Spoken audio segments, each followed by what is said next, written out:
Harmonium master साहब संकेत किए,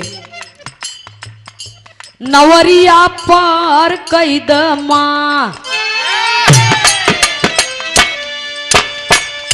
नवरिया पार कैद माँ। काहे बदे?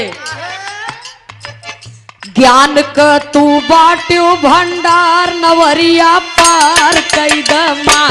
ज्ञान क तू बाट्यो भंडार, नवरिया पार कैद माँ।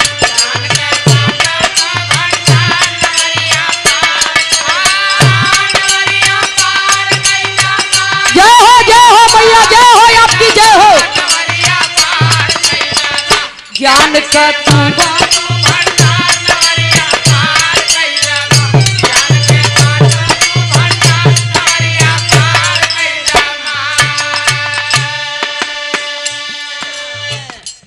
पहले त्रय आवत है तब ज्ञा आवत है, लेकिन ज्ञा के बाद त्र लिखे कवि जी। त्रिलोकी भी चरण में तोहरे निस दिन शीस नवावे। त्रिलोक वाली न होई, ई बोलाए, हम बोलत है आप लोग बोला है। त्रिलोकी भी निस दिन तोहरे चरण में शीस नवाए।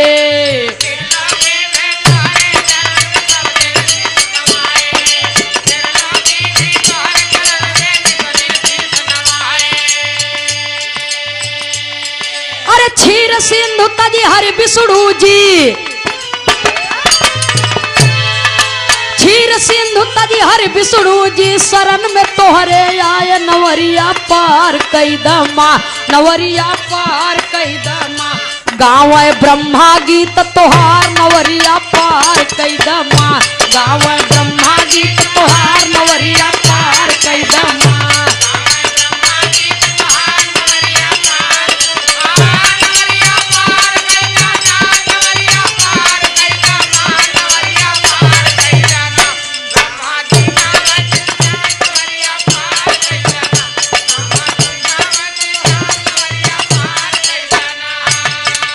हृदय कुंज में वास कर है आदि शक्ति महारानी।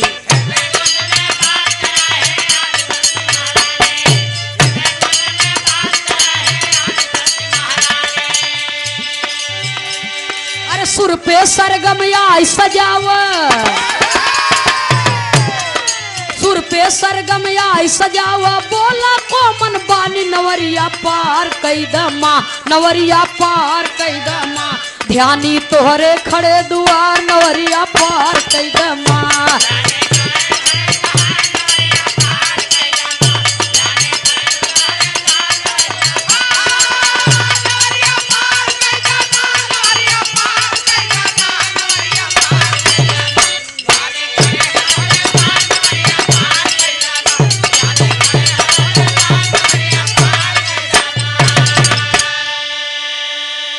खोल ज्ञान का पोथी माई हमके आई पढ़ाव, खोल ज्ञान का पोथी माई हमके आई।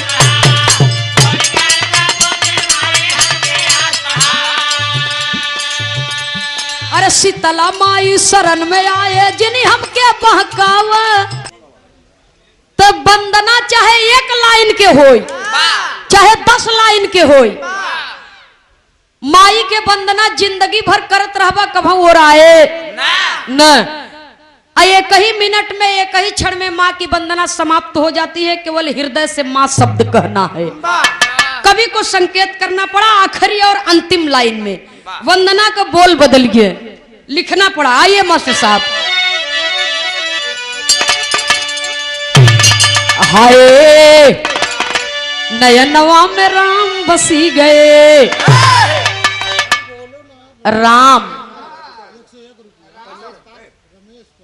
श्रीमान रमेश पाल जी अहमतिया की धरती से प्रधान पद के भावी उम्मीदवार हैं, प्रत्याशी हैं। 100 रुपया देकर के सम्मान किए। बहुत बहुत आपके श्री चरणों में नमन है। खाली धनुषिया तोड़ाई वाली के मत जाने कि धनुष उठाए के सीता जी रख दिए रहन, हो जाए के तोड़ दिए रहन, एक लौता राम रहे नो। वो तो एक राजा के लड़का राजकुमार थे। एक राम दशरथ का बेटा, एक राम घट घट में लेटा, एक राम है जगत पसारा, एक राम है जग से न्यारा। तो जो श्वास श्वास में बसा है बाबूजी, उस राम के विषय में कहना है, कवि को संकेत करना पड़ा। नयनवा में राम बसी गए, राम राम राम राम यार मोरे रामा, नयनवा में राम बसी गए।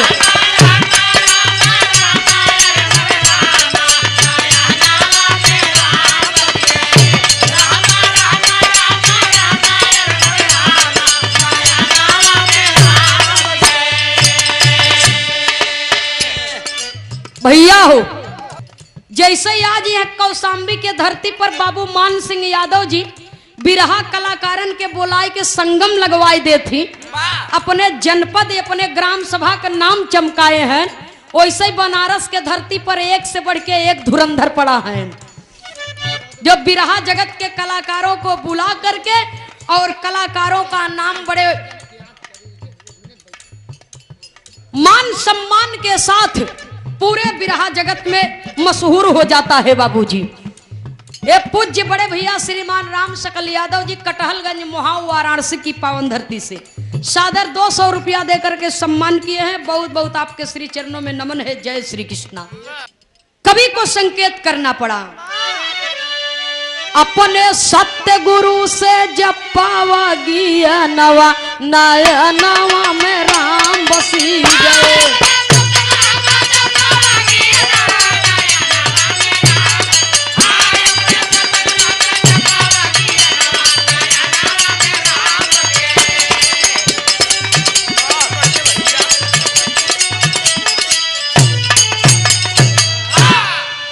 सुनने वाले बाबूजी,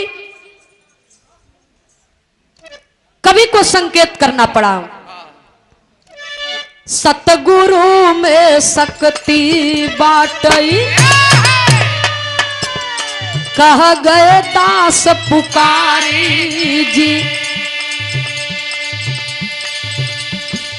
बलिहारी गुरु हमई बताए,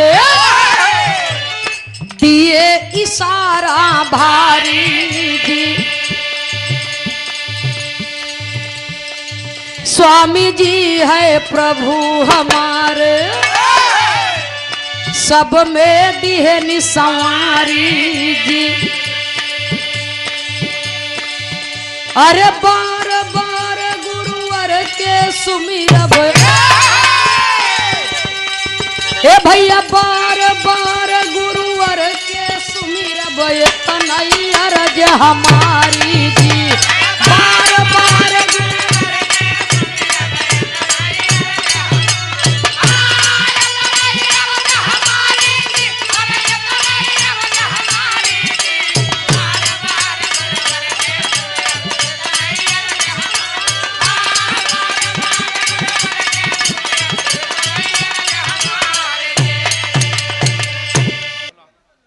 संकेत करना पड़ा।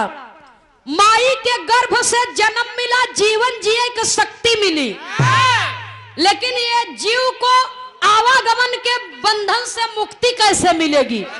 जब सतगुरु से ज्ञान मिलेगा, जब ये अच्छा खराब का पहचान होए। जानना और मानना दोनों अलग अलग बातें हैं बाबूजी।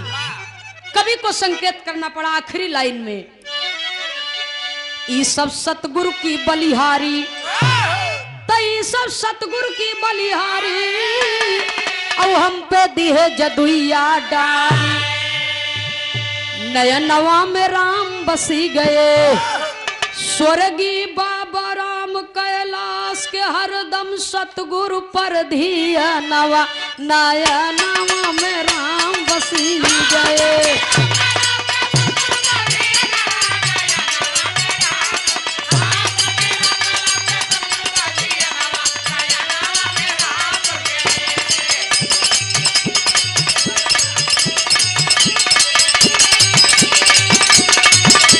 जय हो मालिक, जय हो।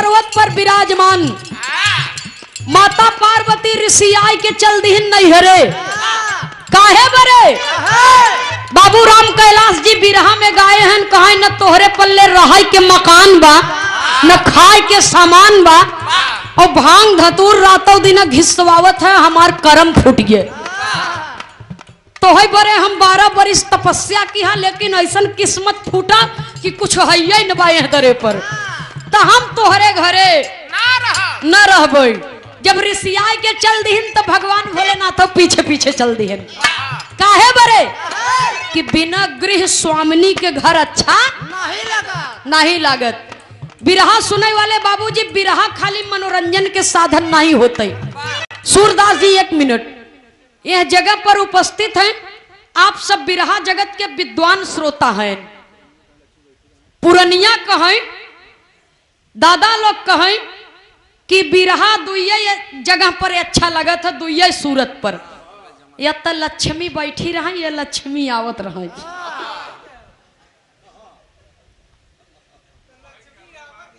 हाँ या तो लक्ष्मी बैठी रहा या लक्ष्मी आवत रहा तब जमत है लेकिन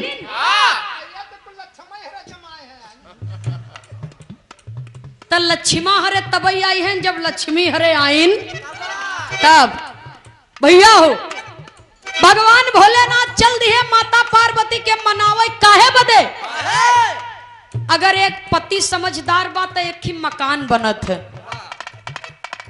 और एक पत्नी समझदार बात एक मकान घर बनत है और पति पत्नी दोनों समझदार हैं तो वो घर एक मंदिर बन जाता बाबूजी इसलिए भगवान भोलेनाथ मनावत है माता पार्वती के कहत का है गाजा न पी अब हम भंगियो न पी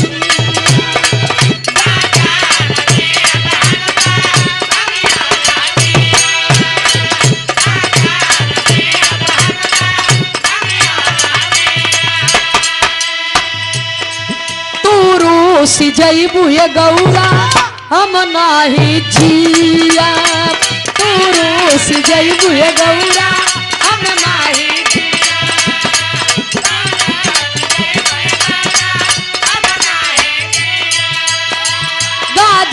न पियब हम त भंगियो न पियब तू रूस जईबू ये गौरा हम नाही जियब जटवा के जुड़ा मोरे कास दाना कास दाना कास दाना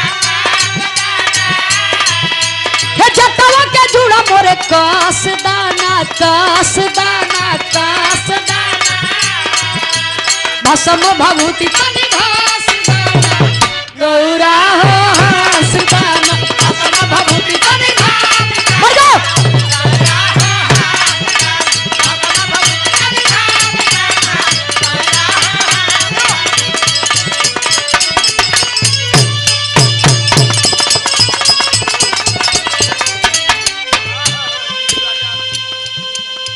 अरे का करब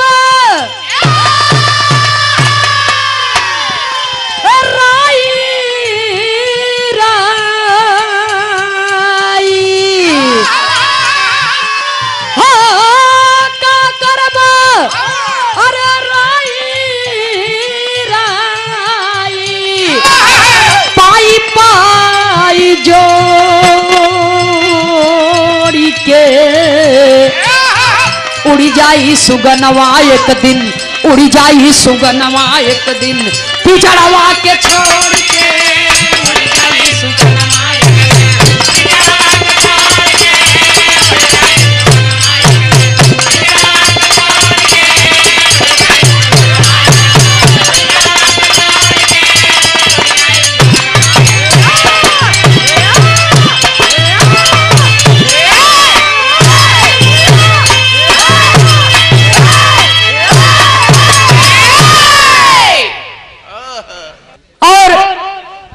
शुरू हो इससे पहले कलाकारों के अभिभावक पूजनीय बाबूजी श्रीमान मान सिंह यादव जी आप श्रीमान जी के तरफ से पुष्प की पंखुड़ियों में गुथा हुआ प्यार दुलार भरा हुआ सुंदर पुष्पहार पूरे पार्टी का पुष्पहारों से सम्मान किए सादर 501 रुपया का आशीर्वाद पूज्य बाबूजी के तरफ से आया है। बहुत बहुत आपके श्री चरणों में नमन है। एक बार जोरदार तालियों से पूज्य बाबू मान सिंह यादव जी का सम्मान करेंगे आप सब।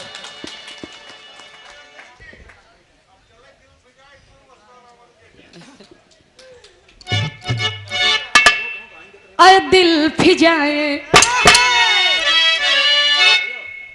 देखा भैया बहुत जने कह थी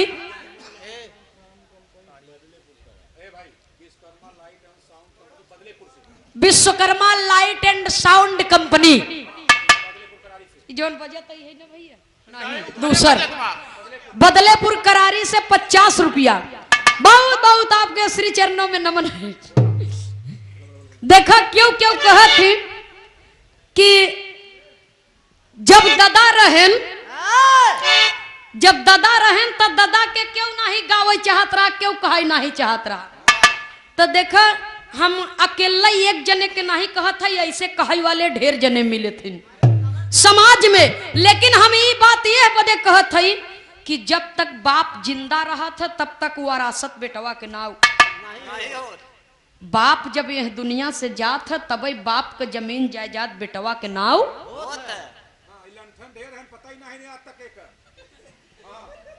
बाबू राम कैलाश जी ये बात के कहन कि पता नहीं कजनी कितना जने पैदा भयन मर गए भक्ति जनबन किहन कौने पेड़े पर फरत है। यही चैत और नवरात्र के महीना में एमा से क्यों जने ओझा सोखा होया तो हमारे बात के खराब जिन माने। पता नहीं कजने कितनन के घर उजर गए, कजने कितनन के बस गए। हाँ, और जे पाती से जीभ छीलता वो निकुरा दर्रे से बाजू नहीं आवता। भैया हो यही पर देखा 64 कला में से एक कला बोलना भी है। जेके बोले के सहूर हो गवा वो इस समाज में अछूता नहीं रह सकत बाबूजी। ये बदे एक जने ऐसे ही आयन कहन हमार दादा मरे जेठ में फूका या साढ़ में न सरे न महके न गंधानेन स्टोर में धई दे रहे कहीं। अरे यार ये कसत की है कि दादा जेठ में मरे तू अषाढ़ में फूके।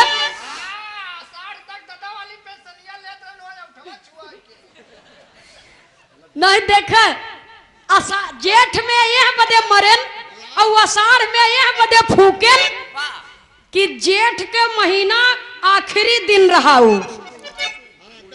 हाँ पूर्णिमा के वह पूर्णवासी जे के कहती। हाँ तो वह मरे न और अषाढ़ वाला प्रथम दिन में उनके लग गए न आत्मदाह संस्कार कर दिए। तो कहे जेठ में मरे न अषाढ़ में फूका रचो महकेन गंधाने नहीं। तो भैया हो लेकिन देखा है आपके फरमाइश में यह बदे 2 लाइन हम बोल दे। काहे बरे दादा कहे अय दिल फिजाए,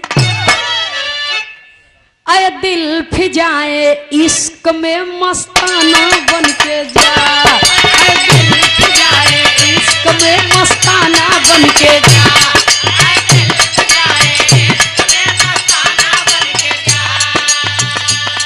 दीवाना बन के जा, परवाना बन के जा।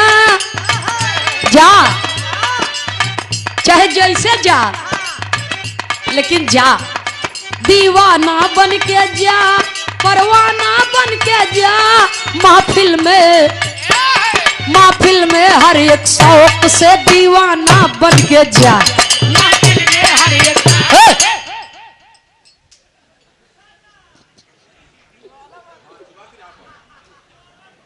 ये बात को बात रही। ये आप बोलें तब हम एक लाइन गाई दिया। बहुत सुंदर बिरहा है, आप लोग सुनें तीनों पार्टी से। लेकिन एक छोटा सा बिरहा आपके बीच में प्रस्तुत है। बिरहा नहीं गाए? अच्छा बहुत जल्दी हम खत्म करब, बस आधा घंटा के अंदर। सही चीज ये है। हमारे सब एक संगे थोड़ा सा धोखा हो गए। यह बदे हम लोग देर पहुंचे करे लिए क्षमा प्रार्थी है। और त्रिभुवन जी सबसे पहले आए हैं कलाकारन में पहुंचे 3 बजे से। एक करे लिए बधाई के पात्र हैं आप। एक बार ताली बजाए दे इनके समय से पहुंचे बदे। हाँ तो त्रिभुवन भाई अब 3 बजे नंबर दी है। एक छोटा सा बिरहा आपके बीच में प्रस्तुत है। मास्टर साहब तनी स्वर दे के आओ, मिजाज बना के बाबू।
कैसे मास्टर साहब कहना है? भक्ति की शक्ति बड़ी सारे संसार में, शेष सैया को तज हरि को आना पड़ा। मीरा रमी थी प्रभु प्रेम में, विष से अमृत प्रभु को बनाना पड़ा। भगवान है भक्त में, भक्त भगवान में, तो रिश्ता दोनों का जग में बराबर सदा। काल भी कांपता है हरि भक्त से, भक्ति जो भक्त दिल से है करता यदा।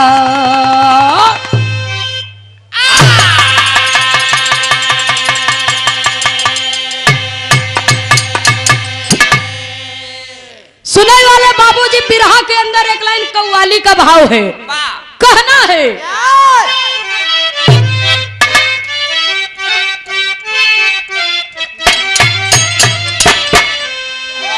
अरे इश्क में हम प्रेम न होते तो चार चार गवैया न होते, इतनी बड़ी भीड़ न होते बाबूजी, ये प्रेम के कारण। इसलिए कहना है, इश्क में हम तुम्हें क्या बताए, इस कदर से सताए हुए हैं। इश्क में हम तुम्हें क्या बताए, इस कदर से सताए।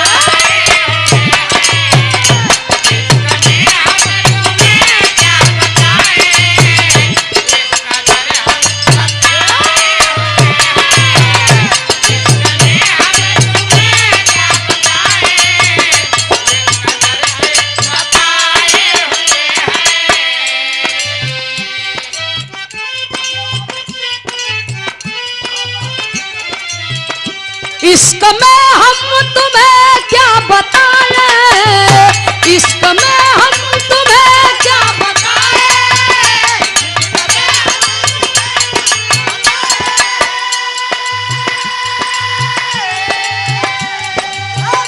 इस कदर से सताए हुए हैं,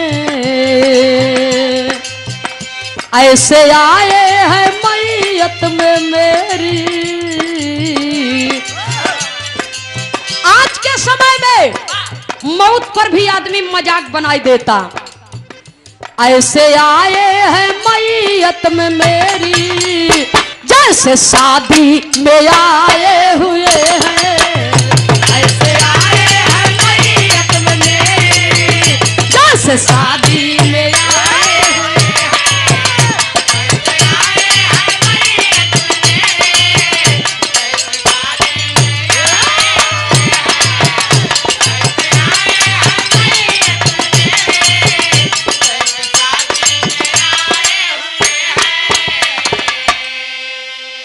मिथिलेश कुमार जी पवारा की धरती से सादर 100 रुपया देकर के सम्मान की वापस कर दिया।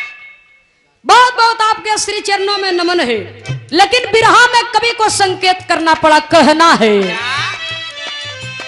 उसका जलवा है सारे जहां में, उसका जलवा है सारे जहां में, नूर से जिसके रोशन सभी है, उसका जलवा है सारे जहां में, नूर से जिसके रोशन सभी है।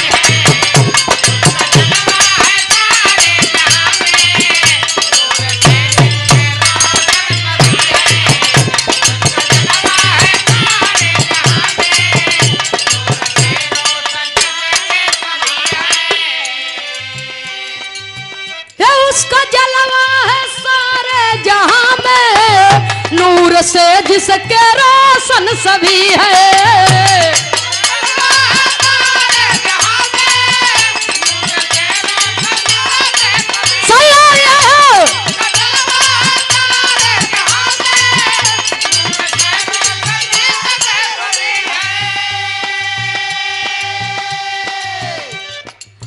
ला इलाही इल्म ला हयाला,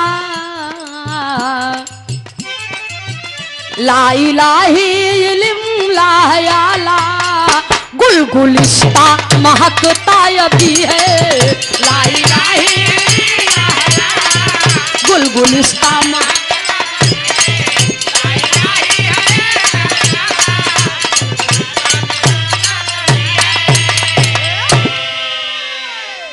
वीरेंद्र सिंह यादव गुरुजी जिला पंचायत सदस्य वार्ड नंबर 16 से पूर्व प्रवक्ता करारी इंटर कॉलेज, पूज्य गुरुजी के तरफ से सादर 100 रुपए का आशीर्वाद आया है। बहुत बहुत आपके श्री चरणों में नमन है। धारा सिंह चकसहनपुर आपके तरफ से 101 रुपया। बहुत बहुत आपके श्री चरणों में नमन है। कवि को संकेत करना पड़ा, कहानी हमें से शुरू बा। क्या कहना है मास्टर साहब?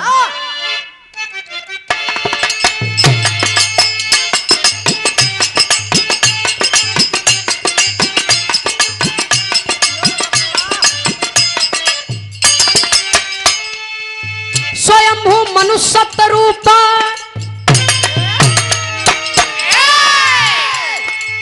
स्वयंभू मनुष्य रूप के दो दुलारे थे, स्वयंभू मनुष्य रूप के दो दुलारे थे, प्रिय उत्तान पात पुत्र दो प्यारे थे।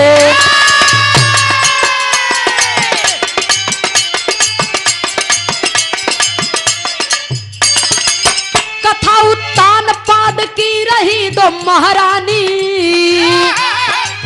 कथा उत्तान पाद की रही दो महारानी, बड़ी सुमति छोटी सुरुचि की एक कहानी।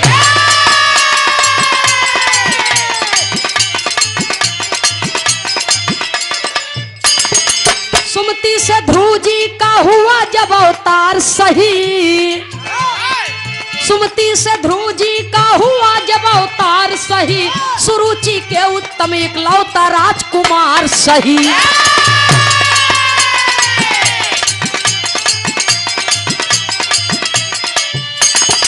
राजमहलों में उठा प्रेम का बाजा बाजा, राजमहलों में उठा प्रेम का बाजा बाजा, दान को लूटा रहे मिलकर के रानी राजा।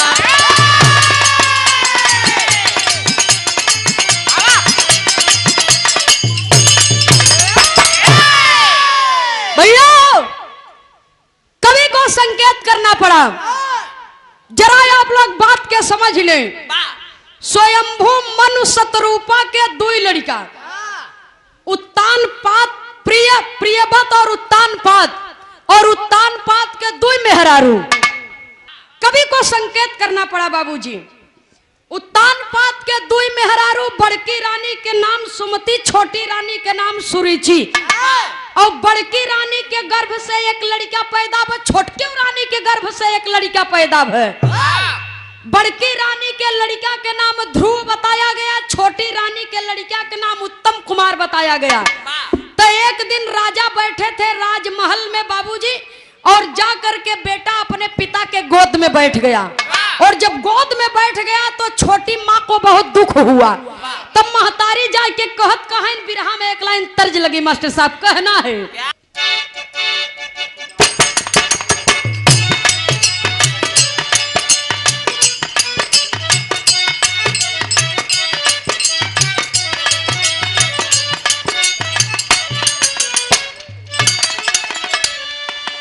जैसे रोज आवलू तू टेर सुनी के, जैसे रोज आवलू तू टेर सुनी के, आई हो रे निदिया निडर बन के। जैसे रोज आवलू तू टेर सुनी के, आई हो रे निदिया।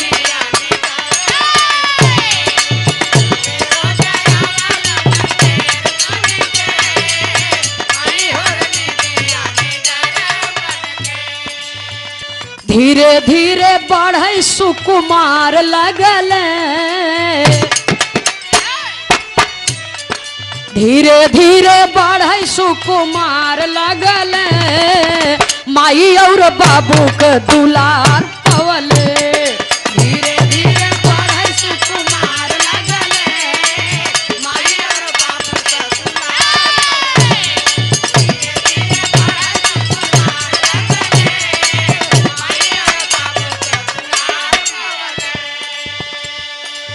खेलत खात भैली 5 साल की उमरिया, पिता गोद बैठे ध्रुव महल के भीतरिया, पिता गोद बैठे ध्रुव महल के भीतरिया,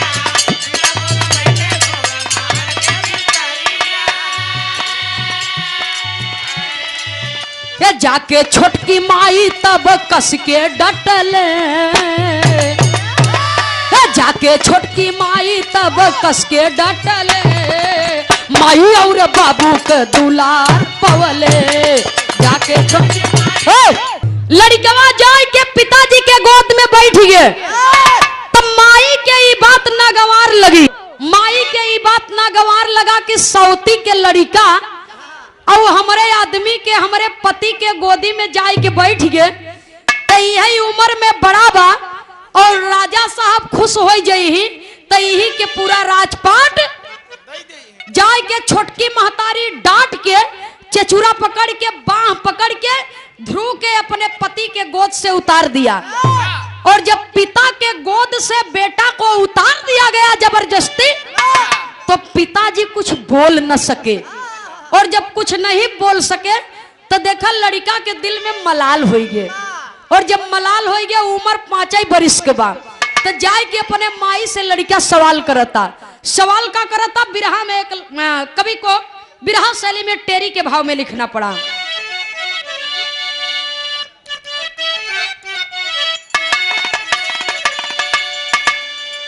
अरे उमरिया जब की बारी रहली, ताना मारे ध्रुव के मैं भा महतरिया, ताना मारे ध्रुव के मैं भा महतरिया, उमरिया जबकि बारी रहली। तो देखा कवि जी 4 लाइन कारीगरी के भाव लिखे। कैसे मास्टर साहब? छंद का भाव है, कहना है कसक गए दिल के बीच समाई गईले जहां सुमति माई, रोके सारी हाल बताई आंसू टपके नैना, खटका दिल में यही है वह भारी काहे गोदिया से उतारी, हमारी छोटकी महतारी झट बतावा बैना, गजब्बा यहाँ के उल्टी रीत तोहरे पिता से गहरी प्रीत, लागे वहां न कौनो नीत तू सुना हो बयना। घमंडी पित के पाठ पढ़ाई बाबू के तोहरे बहकाई। घमंडी पित के पाठ पढ़ाई बाबू के तोहरे बहकाई। लक्ष्मीपति जी हो सहाय उही पे पौवा चैना।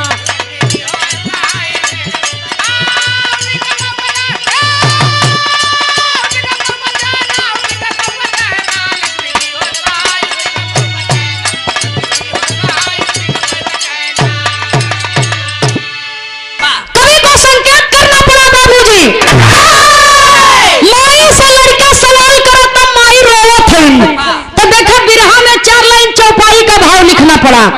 बिरहा जगत के बड़े बड़े विद्वान कलाकार, वेद हो चाहे पुराण हो चाहे इतिहास हो, अगर गलत आप सोचबे तो गलत ही आपके मिले, और सही सोचबे तो चाहे वेद हो चाहे पुराण हो चाहे इतिहास हो, हमें कुछ न कुछ जीवन के सीख हो से मिलत है बाबूजी। तो आपके सोच पर निर्भर करत है कि आप सोचत का है। इसलिए स्वर्गीय जनाब हैदर अली जुगनू बिरहा जगत के स्तंभ रहे। खाटी प्रयागराज की धरती से प्रयागराज के कलाकारों के धरोहर थे बाबूजी। तो देखिए वो अपने बिरहा में चौपाई गावे, राधे श्याम धुन गावे। आज के समय में गवैया के छुए नहीं चाहते हैं, गावे नहीं चाहते हैं, लेकिन हमारा प्रयास बा कि जो कलाकार हमारे बीच में नहीं है वो हमारे पूर्वज है बाबूजी, और उनकर धरोहर हमके संजोए के रखे के चाहे। इसलिए 4 लाइन चौपाई का भाव है। तो दादा या बाबूजी हरन के तरह तो न बने, लह जाए तो शेर है, न लहे तो सवा शेर है। कैसे मास्टर साहब कहना है?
उम्र बाद तो लक्ष्मी जी और भगवान विष्णु जी की फोटो टंगी है बाबूजी दीवार में। तो कहे हमार छोटकी महतारी पिता के गोद से काहे उतार गई, हमारे दिल में कसक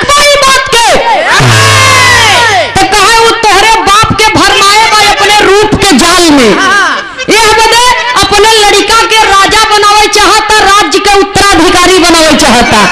यही बदे तोके गोद से उतार दीन कि तोहार बाप तोके ज्यादा प्रेम करही तो तोहई के राजपाट दे दही तो माई हमके सुख कहाँ मिले, हमके चैन कहाँ मिले। तो कहा देखा लक्ष्मी पति जी हो सहाई वहीं पे पैबा चैना। तो देखिए ये भगवान विष्णु जी हैं, ये हरि हैं और लक्ष्मी पति हैं। तो ये नहीं जब तोहके मिली तब तोहके सुकून मिले। अपने सवाल का जवाब ये नहीं से मांग लिया हम महतारी है, ये दृश्य देख के हम खुद ही दुखी है तो हम तोहरे सवाल का कोनो जवाब न दे पाओ। ये बदे जा जब इतना बतिया बाबूजी सुनता वो लड़का तो मन में सोचा था कि ये कहाँ मिली हमके, इनके हम कैसे खोजी। वही आधी रात्र में माँ जब सो गई तो माई के चरण छुई के प्रणाम किए, माफ किहू हमके महतारी जंगल की ली राह सिधारी। कहे हम तोहे छोड़ के जाते हैं हमके क्षमा किहू माई। तब महतारी के छोड़ के ध्रुव जी चल दिए और जब चल दिए बाबूजी तो चले जा रहे। कवि को लिखना पड़ा बिरहा में एक लाइन तर्ज है तारा बानो फैजाबादी वाली। कैसे मास्टर साहब?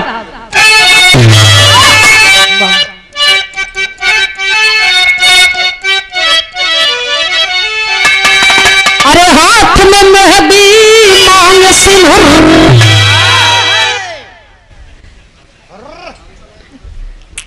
एक दादा लोग कहे बर्बाद कजरवा हो गई। लेकिन जनपद प्रयागराज के नौटंकी के मशहूर कलाकार राम सिंह जी गाया करते थे। कैसे?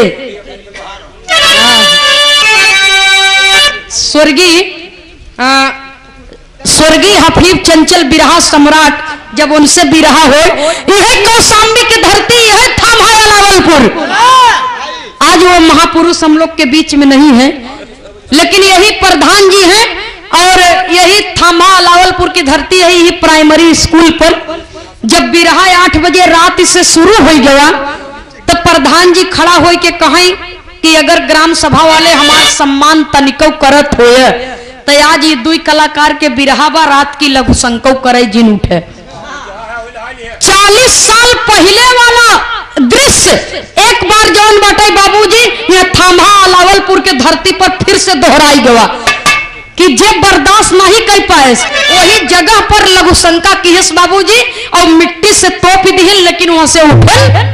ये है थामा अलावलपुर के ऐतिहासिक धरती। और सवेरे जब बिरहा खत्म हो गया तो जमीन जैसे पलेवा भाई सवेरे जब बिरहा खत्म हो गया तो बाबू मान सिंह जी ऐसे बंदूक अपन फेंक दिए। कहा दोनों जने में से जकरे पल्ले हिम्मत हो वो लोक ले के तो लोका तो दोनों जने आधा उनके ओर ही चला गया आधा हमारे ओर ही।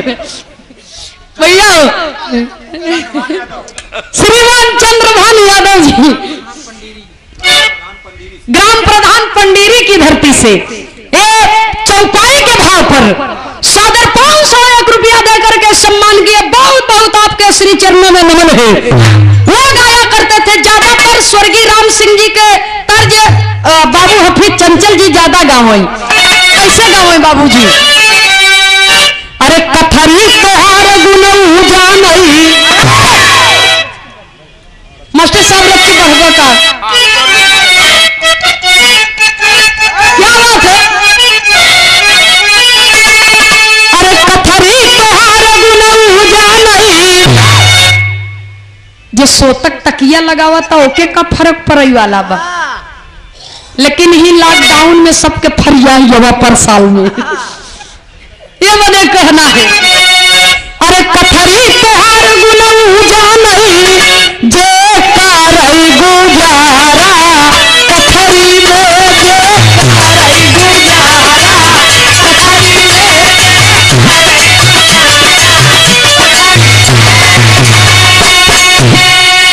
अरे कथरी तोहार गुण जानई जे करई गुजारा कथरी में लड़ी का सयान लोटई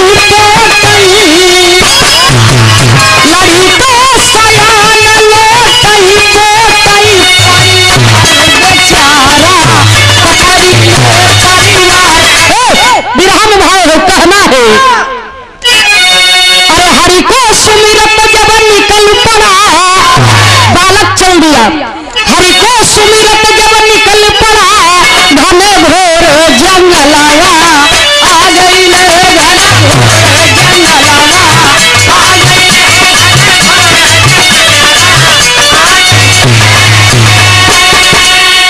अरे हरि को सुमिरत जब निकल पड़ा घना घोर जंगलावा आ गई ले बोली लक्ष्मी तब विष्णु से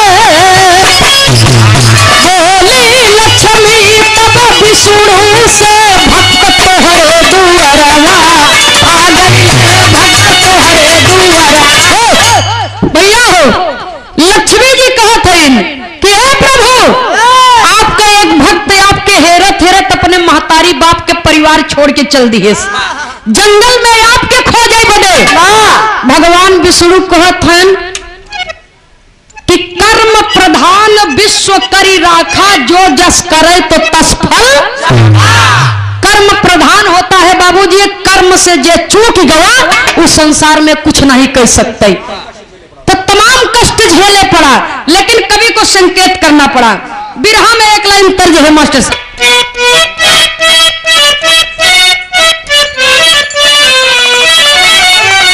आधी रात में डकैत घेर लिहन बाबूजी और जब डकैत घेर लिहन तो जान मारे बदे चाहत हैं वही ध्रुव भक्त पूरा गहना उतार करके दे दिया अपना की एके ले ले लेकिन हमके मारे मत लेकिन बिरहा में एक लाइन तर्ज लगी मास्टर साहब कैसे कहना है हौले हौले चलू रे कहरवा हौले हौले चलू रे कहरवा हौले हौले चलू रे कहरवा अरे सोरू जावा ना हौले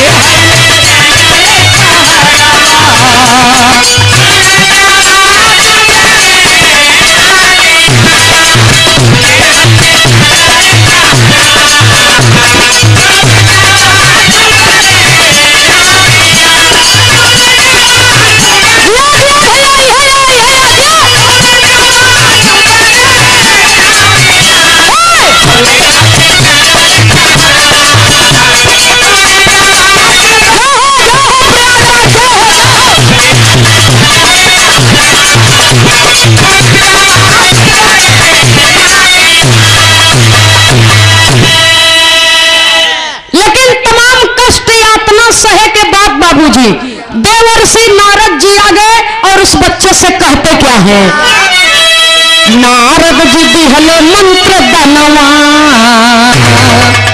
नारद जी दिहले मंत्र दनवा लाला नावा भाजू दिन रतिया नारद जी दिहले मंत्र दनवा लाला नावा भाजू दिन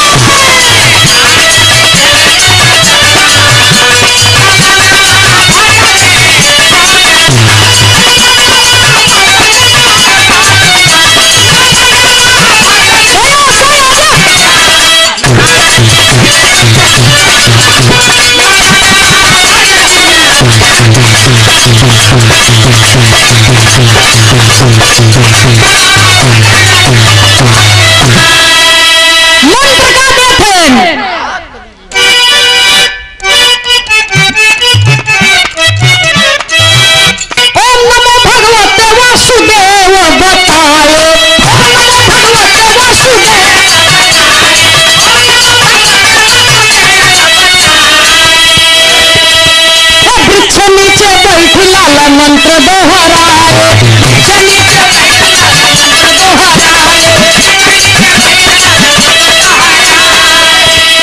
इंद्र जी के हिला लया सनवा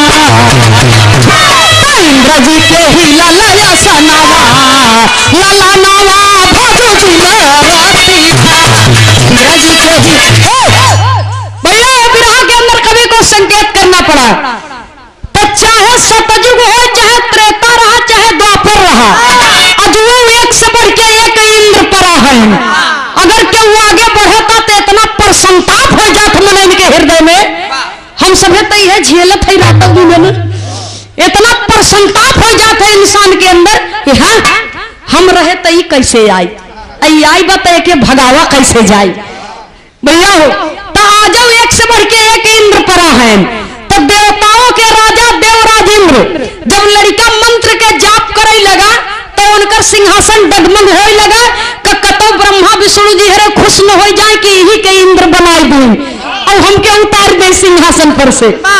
वही बाबूजी वरुण देव को अग्नि देव को आदेश दिए कि जा करके उस लड़के को जला करके भस्म कर दो। लेकिन माई तो माइन होती भगवान विष्णु के खोज में निकराबा। लेकिन भगवान विष्णु कहत का है कि कर्म प्रधान विश्व करी रखा, कर्मों के अनुसार इंसान भोगता है ये दुनिया में अपना कर्म दंड। लेकिन माई के हृदय में ममता जग गई, कहा लड़का के जलत नहीं देख सकी तपने बिरहा में तर्ज बदल गया। मास्टर साहब कहना है गाना करीब में है लिखना पड़ा।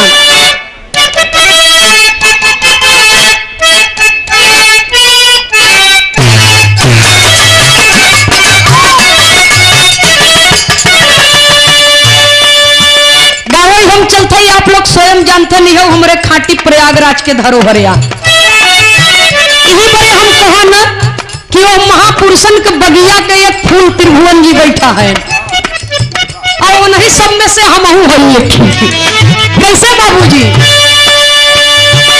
अरे बधी है कनना माथे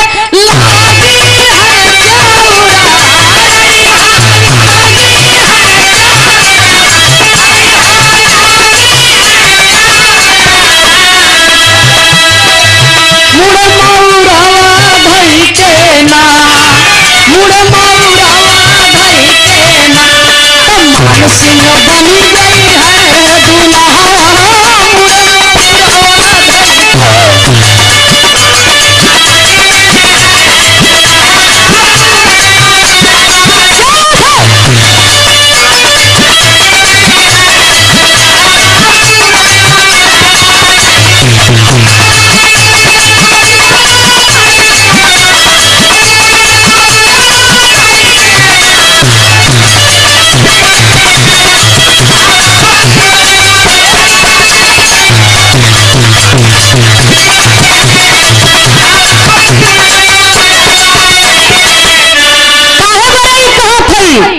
प्रत्याशी जवन होती वो दुल्हा होती और प्रधानी के कुर्सी जवन है ये दुल्हन है।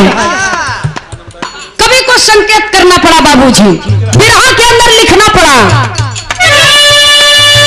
इंद्रयाभिमनिया करई लागल तब जातनिया आई हो लागल तब जातनी मोरे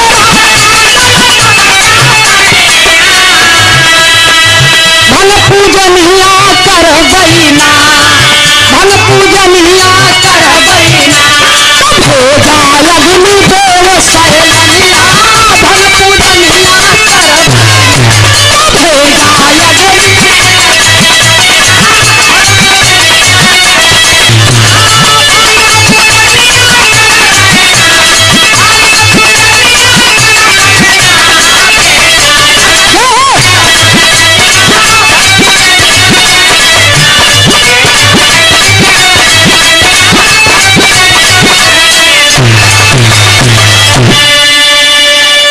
सुनने वाले बाबूजी अग्निदेव को जब आदेश दे दिए तो उस बच्चे को जला करके भस्म कर दो।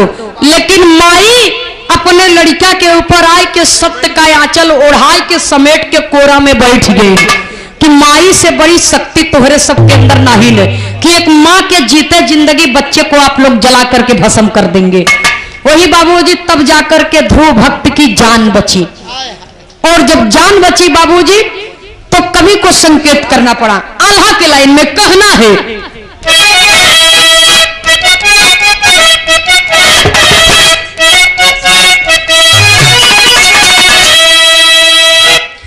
अरे भागती का शक्ति बामा हान दुनिया ये बाबू भागती का शक्ति बामा हान दुनिया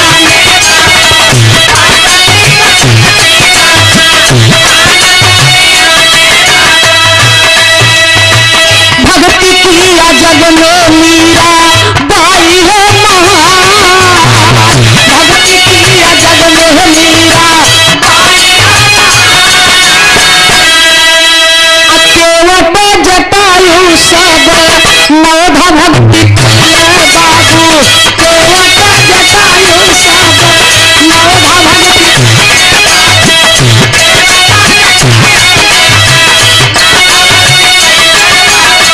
भागती से गणिता मिल गैला बरदान भागती से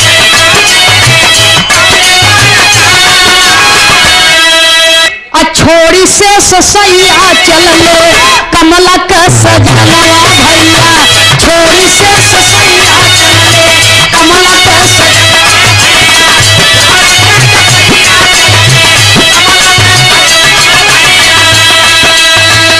अखिया के खोला धुआ ललना हो महान अखिया के खोला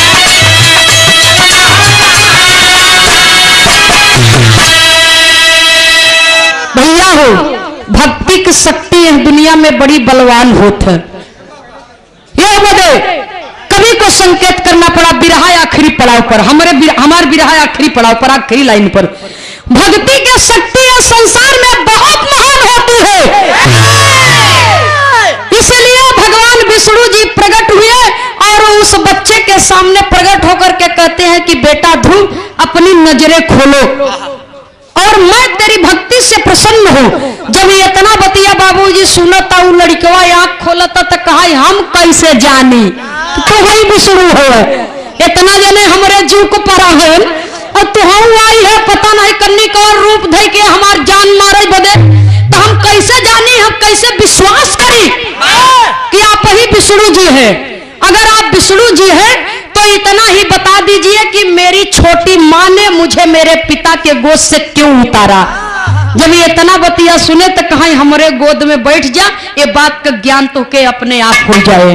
वही भगवान अपने गोद में बच्चे को बैठा लिए बाबूजी और भगवान के गोद में बैठते ही उसे जब आत्मज्ञान होता है तो कवि को संकेत करना पड़ा लिखना पड़ा। नवधा भक्ति एक ऐसी भक्ति है इसलिए दो लाइन का कहानी आप लोग के बीच में बताओ।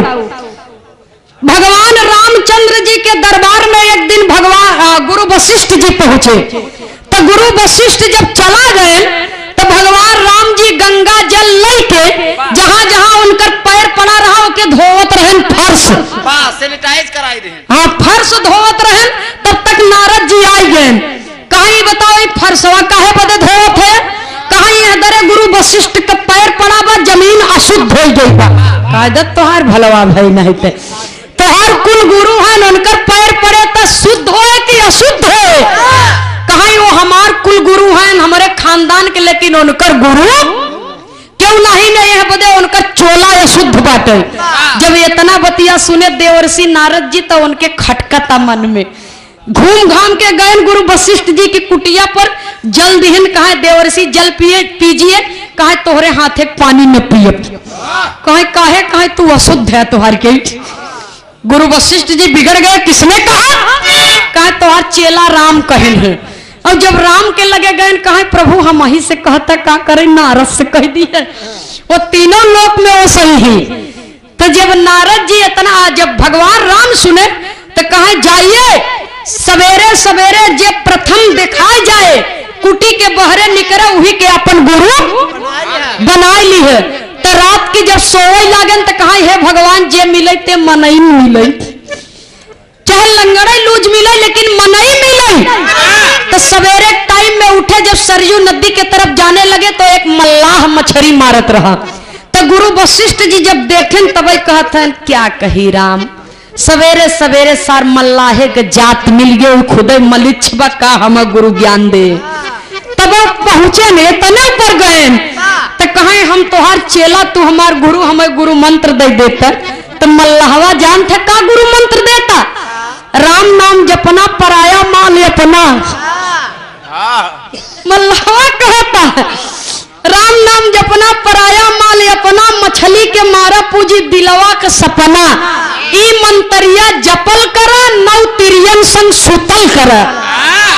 जा बाबा जी संडास लग जा गुरु बस गड़बड़ जिन बोले सन्यास सन्यास शुद्ध बोले भैया हो। गुरु वशिष्ठ जी आए लौट के महल में भगवान राम कहा का वो पाया कहा पावा तो प्रभु लेकिन बड़ा अटपट जनाता। ये कौन मंत्र है सरवा कहता राम नाम जपना पराया माल अपना मछली के मारा पूजी दिलवा का सपना। ये मंत्रिया जपल करा नव तिरियन संग सुतल करा। भगवान कहे मंत्रवा तो ठीक है दिखाता। तो कहते हैं दत्त तोहार कहीं नहीं तपुना एक कई मेहरारू के व्रत रखे हैं हम कहते हैं नौ नौ ठिलते सोआ हम ऋषि महात्मा है। तब जब क्या करे भगवान राम ने बताया कि सुनिए आपके मन में कुविचार आया है और गुरु निंदा का भारी अपमान इस दुनिया में करने वालों को नर्क में भी जगह नहीं मिलती है। इसलिए जाइए अपने गलती का पश्चाताप कीजिए और हृदय से उस व्यक्ति को गुरु मान करके इस मंत्र का रहस्य पूछिए। तब जाकर के मल्लाह के चरणों में गिर गए। तब मल्लाह कहता है राम नाम जपना पराया माल अपना। जो कल किसी और का था आज मेरा है कल किसी और का हो जाएगा। मछली के मारा पूजी दिलवा के सपना मां माने माया छा माने छली मां छली। वाह ई मंतरिया जपल करा नव तिरियन संग सुतल करा जेका कहती नवधा भक्ति। भक्त जो होता है उसे पति की उपाधि दी गई है। भक्ति जो होती है उसे पत्नी की उपाधि दी गई है बाबूजी। तो जो नवधा भक्ति प्राप्त कर लिया उसे और किसी भक्ति की आवश्यकता नहीं है। इसलिए कवि को संकेत करना पड़ा। यह समय का होता सब सर्प चला गए स्वर्गे डेढ़हन का पूजा हो चाहता। ये हमारे मास्टरवा नवधा भक्ति मिल जाती। भगवान विष्णु जी ने वरदान दिया। अच्छा वरदान दिए 36 सहस्त्र आप सिंहासन पर बैठ करके राज्य करेंगे और तत्पश्चात आपका नाम ये दुनिया में अमर होगा। कैसे? प्रलय काल में भी आपका नाम समाप्त नहीं होगा। कैसे मास्टर साहब? आखिरी लाइन में स्वर्गीय दद्दा पंधारी के धुन में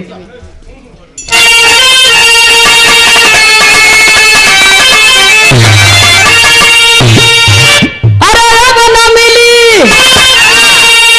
ए भाई अब न मिले भाई अब न मिली देसी घी का सोहारी नेनुआ का तरकारी नौकरिया सरकारी एक आप सब लोग जानते हैं लेकिन हमारा कहना है तर्ज में समय न गंवाई के फर्ज में कभी को संकेत करना पड़ा। और इसके बाद पूज्य बाबूजी श्रीमान मान सिंह यादव प्रधान जी जो अतिथि महोदय आपके दरवाजे पर आए हुए हैं उनका सम्मान माल्यार्पण के द्वारा इस मंच से किया जाएगा। उसके बाद गीतों का सिलसिला चालू रहेगा। आइए। अरे तारा बन गए राम तारा बन गए भैया तारा बन गए कैसे भगती महान ध्रुव तारा बन गए।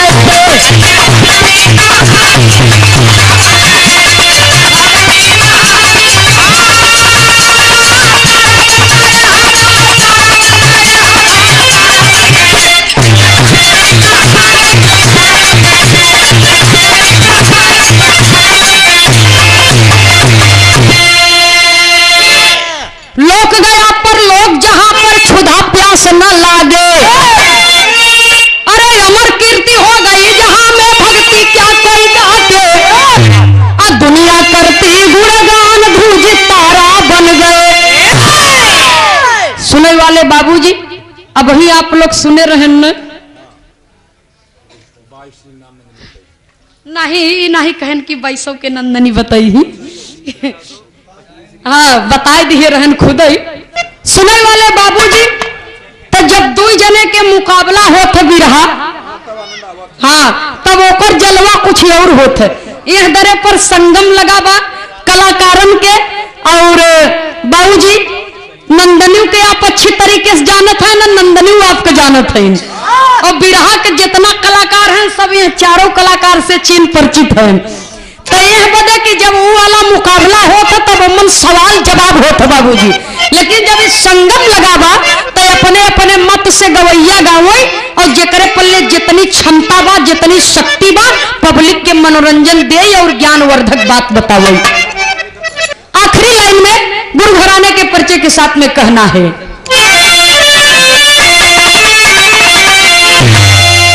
तो भक्ति की शक्ति ये संसार में महान है बाबूजी। अगर सत्य न होते तो आ जाओ सूर्य चंद्रमा नदी नाला जितनी भी धाराएं चल रही है, हवाएं चल रही है, हवा को किसी ने देखा नहीं है।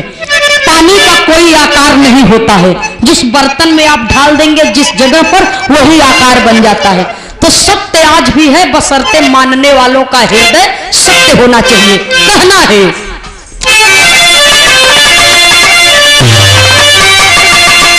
सीताराम स्वर्ग में गईले पाए पद निर्वाण,